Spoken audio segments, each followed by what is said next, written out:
धनगर समाजाला एसटी प्रवर्गातून आरक्षण लागू करण्यात यावे या मागणीसाठी मोठ्या संख्येने धनगर समाज बांधव दीपक बोराडे यांच्या नेतृत्वाखाली मुंबई येथील आझाद मैदानावर आंदोलन करत आहे।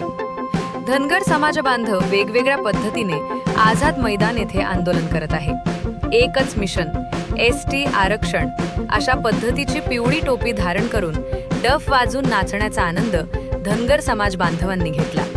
या आंदोलनात महाराष्ट्रातील मोठ्या संख्येने धनगर समाज बांधव उपस्थित होता। Bureau report Mahesh Jagdale, TV 24 news, Vaijapur.